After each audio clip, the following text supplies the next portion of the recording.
l'école t'a menti. Les formations que t'as suivies aussi. Même moi aussi, un peu.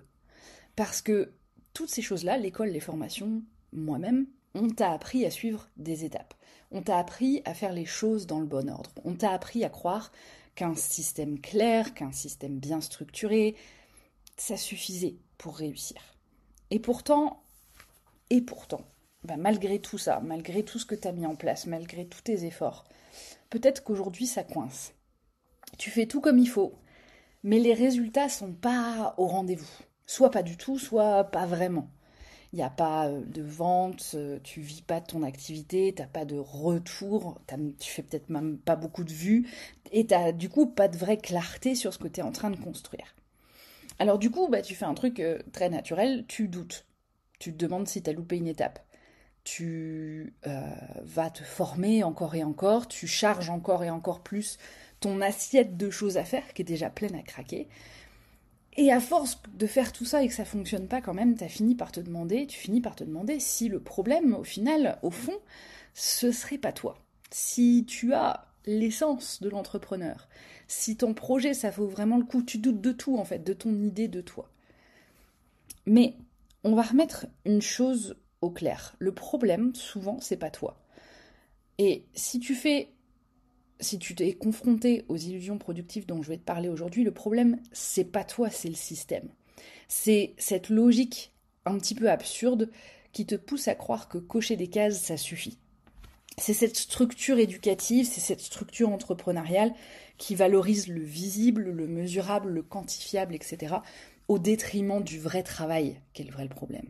Donc j'aimerais vraiment qu'on en parle aujourd'hui, parce que ce changement de perspective a été très très important pour moi. C'est à ce moment-là que j'ai vraiment compris et que j'ai commencé à avoir mes premiers résultats. Quand j'ai compris ce qui distingue une illusion productive d'une vraie action utile, en fait, j'ai arrêté de m'épuiser. C'est vraiment la source de l'arrêt de l'épuisement, c'est ça, c'est comprendre ces illusions productives. Donc dans cet épisode, je vais te parler de ce qu'est une illusion productive, de pourquoi on tombe dedans, parce qu'on a des mécanismes mentaux qui nous y enferment, et je vais te partager 4 exemples hyper concrets d'illusions productives dans lesquelles je suis tombée personnellement, ou que j'ai vu des clients tomber, et qui pourraient bien t'empêcher de faire décoller ton projet. Ok ? Allez, on commence par la première illusion productive, qui est de créer du contenu. Alors, c'est approprié que je commence par cette illusion-là, parce que la semaine dernière, je t'ai justement envoyé une newsletter pour te dire que l'article que tu es en train de lire aujourd'hui, le podcast, l'épisode que tu es en train d'écouter, c'était pas prêt. J'ai dit, je crois, ça claque pas encore assez. Donc j'avais décidé de rien publier, parce que je refuse de faire du contenu juste pour cocher la case de j'ai publié quelque chose. Et pourtant, si tu écoutes ça aujourd'hui, t'as probablement déjà entendu et réentendu maintes et moultes fois, même peut-être, que pour exister sur le web, il faut créer du contenu. Il faut faire des articles, il faut faire des podcasts, il faut faire des posts sur LinkedIn, il faut faire des vidéos YouTube, il faut faire des Reels, il faut faire des newsletters, et encore, et encore, et encore, et toutes les semaines, et plus t'en fais, plus t'as de chances d'avoir du succès. Et soyons clairs, je suis pas du tout contre le contenu, c'est même l'inverse. Selon moi, c'est la manière la plus éthique, la plus facile, la plus intéressante, la plus logique de faire connaître ton activité de formation ou de coaching sur le web. Mais il y a faire du contenu et faire du contenu. Il faut savoir pourquoi tu le fais. L'illusion productive ici, c'est de créer du contenu juste pour créer du contenu en fait. C'est de se dire il faut poster chaque semaine sur chaque plateforme, alors du coup je vais pas très bien regarder à ce que je dis, mais je vais commencer à faire plein de formats différents, je vais recycler des idées que j'ai déjà vues, je vais suivre des templates trouvés sur YouTube, je vais refaire la même chose que les gros comptes, etc. Je vais produire à la chaîne et ça va aller. Et tu crois au final, on finit par croire en fait dans cette illusion productive que plus on publie, plus les résultats vont venir facilement. Et quand ça marche pas, parce que si on s'y met comme ça marche pas, on se dit qu'on n'en fait pas assez.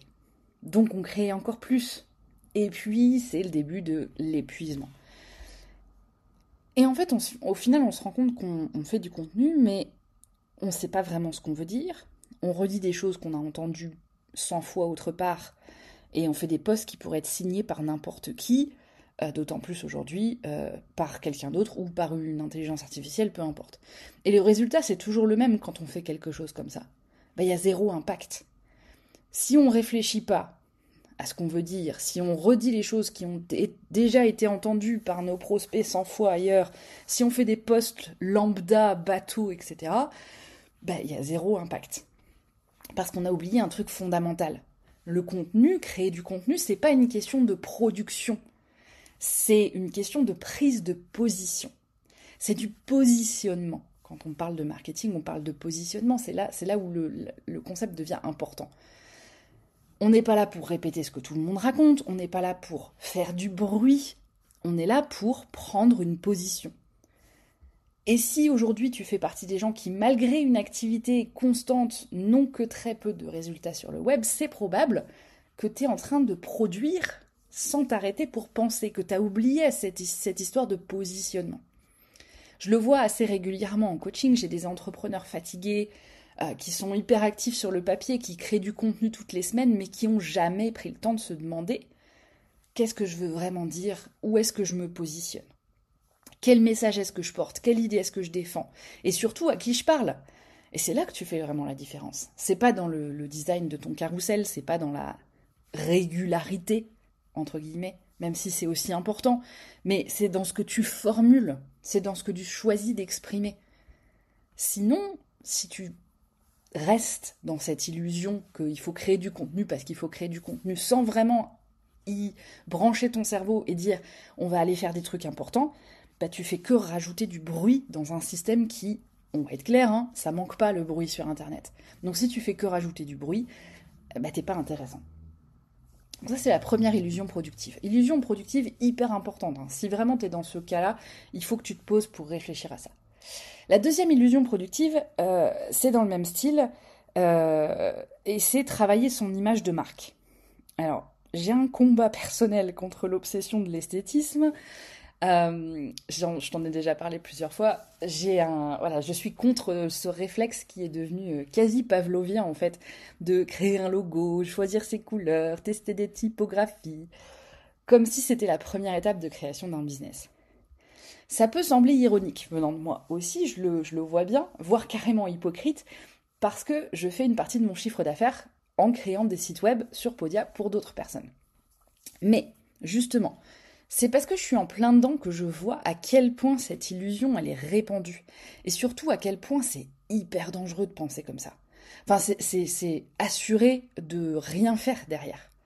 Quand je parle design avec un client, la conversation, elle part trop souvent dans le sens on va mettre ces couleurs-là, on va utiliser cette typo-là, on va mettre dans cette ambiance-là, on va y mettre une animation, machin et tout.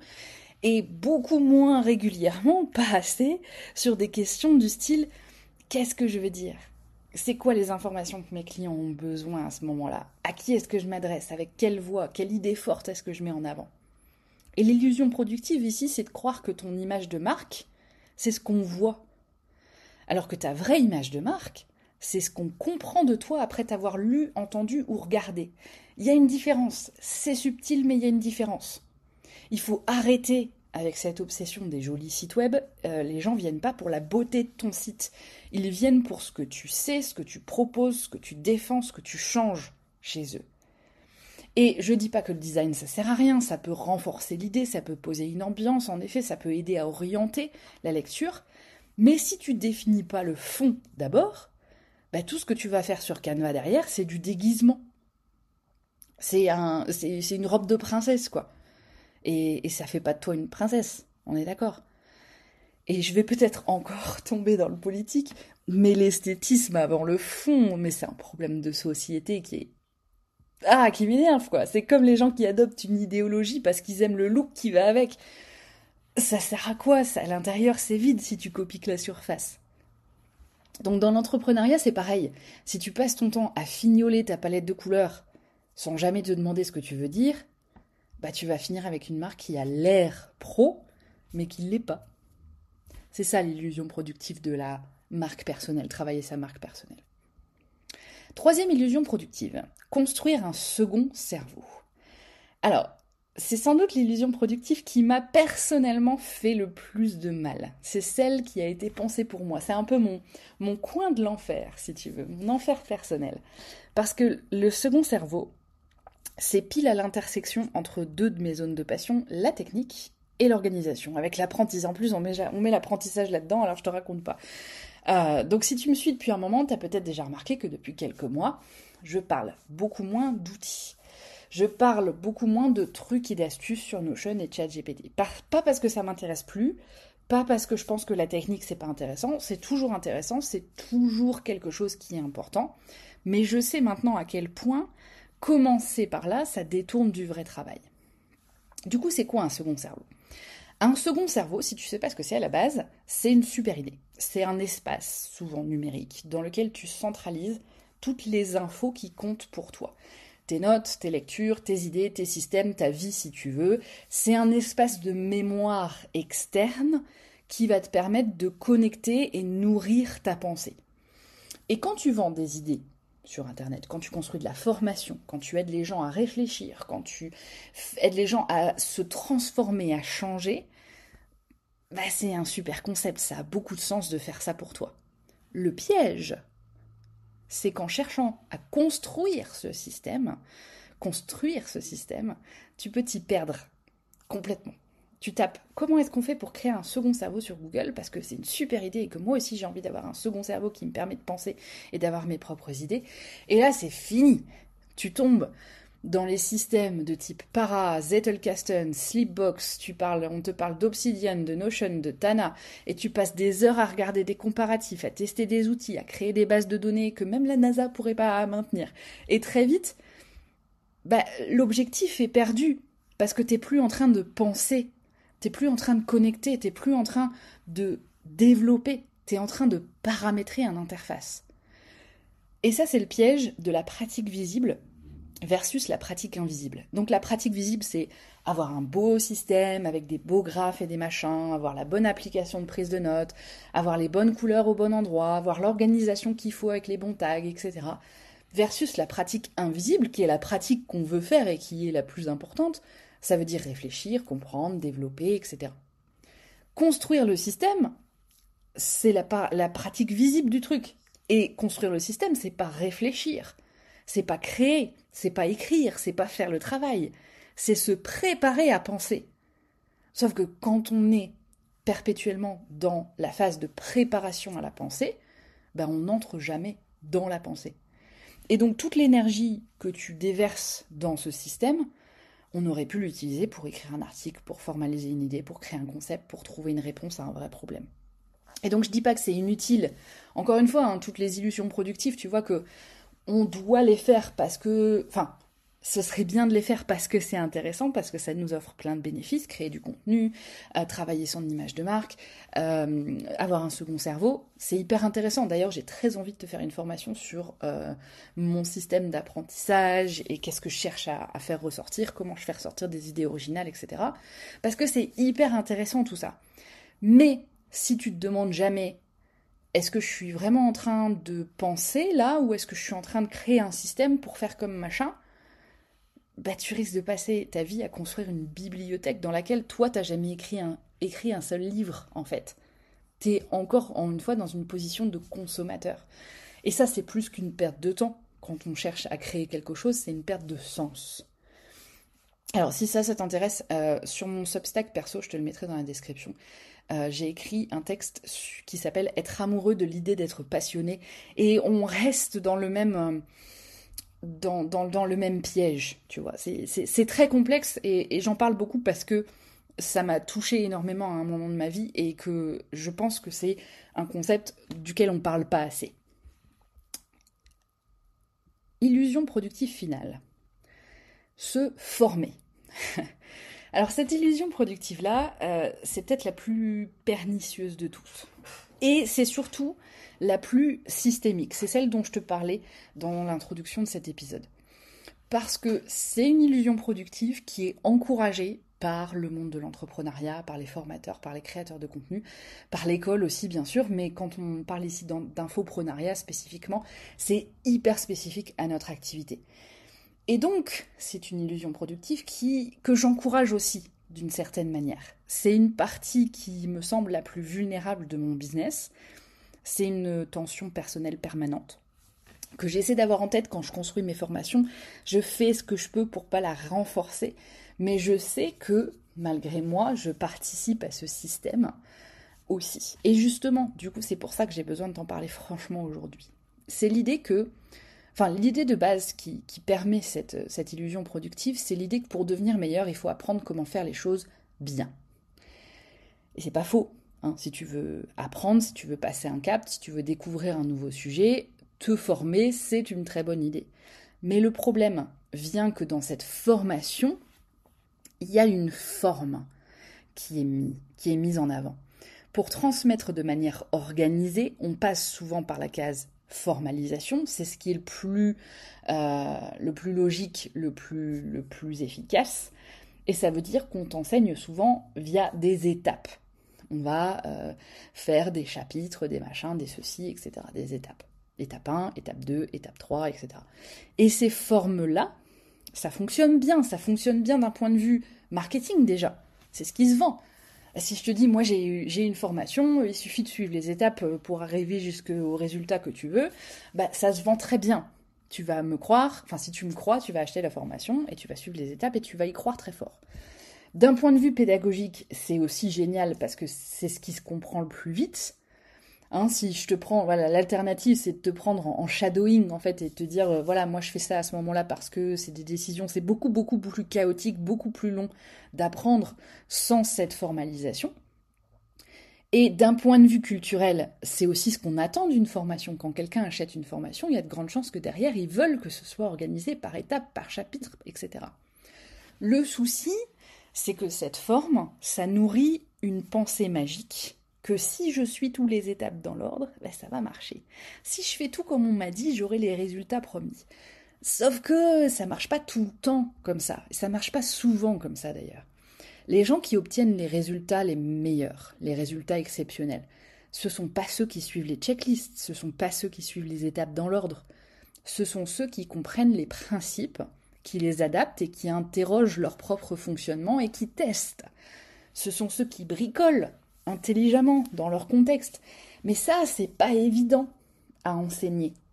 C'est pas sexy d'ailleurs, c'est pas vendable et c'est surtout pas instantané. Donc, quand tu arrives dans l'entrepreneuriat, en tant qu'entrepreneur, en tant que formateur, tu vas continuer sur ce modèle. Et en tant qu'élève aussi, tu vas chercher les étapes. Tu veux qu'on te dise quoi faire, dans quel ordre, avec quels outils en fait. Et c'est là que tu tombes dans le piège. Parce que du coup, si tu as cette idée en tête, tu vas passer ton temps à accumuler des formations, des méthodes, des systèmes pour avoir les bonnes étapes. Tu vas chercher à tout comprendre avant d'agir. Quelle étape il faut que je fasse avant quelle étape. Et du coup, tu restes dans la théorie, tu restes dans l'action structurée. T'es sage, en fait. Et en pensant comme ça et en faisant ça, tu retardes le vrai boulot. C'est celui qui s'apprend pas dans un module vidéo, c'est celui qui commence par une question de qu'est-ce que je veux faire vraiment, qu'est-ce que je suis prêt à tester pour y arriver, qu'est-ce que j'ai compris, pourquoi ça marche, comment est-ce que je peux l'adapter pour moi, etc. Parce que ça, c'est la vraie sortie de l'illusion productive de la formation. L'idée, c'est pas de devenir un bon élève, c'est de devenir un bon penseur. Et même, d'ailleurs, peut-être même pas un bon penseur, mais une personne qui passe à l'action bien et qui sait accumuler les principes et les adapter à son propre système. C'est pas suivre une méthode magique, c'est comprendre ce qu'il y a derrière et faire à sa sauce. Entreprendre, en fait. Tout est dans le mot, entreprendre. Un entrepreneur, c'est pas quelqu'un qui suit les étapes. C'est quelqu'un qui entreprend. Il y a une certaine fluidité dans ce mot. Et les formations deviennent d'autant plus formatrices et transformatrices d'ailleurs quand tu les vois comme des façons de comprendre des principes plutôt que comme des espèces de cartes au trésor à suivre. Donc c'est très important cette dernière illusion productive, si t'es dedans, il faut vraiment que tu travailles à en sortir et à devenir quelqu'un qui entreprend, d'accord, et plus qui juste suit les étapes. Donc si t'es arrivé jusqu'ici, je veux que tu saches une chose. Ce qui se joue dans ces illusions, c'est pas ton talent, c'est pas ta bonne volonté, tu vois, c'est pas une question personnelle. C'est un piège global, c'est un piège culturel, éducatif, entrepreneurial, ce qui te pousse à rester dans les clous, en fait, à cocher les cases, à croire que la méthode, c'est plus important que la pensée, à faire du visible plutôt que le vrai travail qui est dans l'invisible. Mais si tu prends à cœur ce que je t'ai dit aujourd'hui, si tu réfléchis un petit peu, si tu te poses pour dire, ok, comment est-ce que je peux faire ces choses de manière authentique, réelle, comment est-ce que je peux activer en fait ma liberté créative, parce que c'est là qu'est la vraie puissance, il va y avoir un déclic. Il va y avoir un vrai déclic. Moi, c'est à ce moment-là où il y a eu un vrai déclic pour moi, et je te le souhaite que ce déclic se fasse pour toi aussi. Quand tu prends le temps de te poser les bonnes questions, tout change. Ça demande, en effet, de sortir du pilote automatique. Ça demande de refuser la facilité, ça demande d'accepter un peu de chaos. Alors oui, c'est plus exigeant, c'est moins confortable, je vais pas te mentir, mais c'est aussi plus authentique.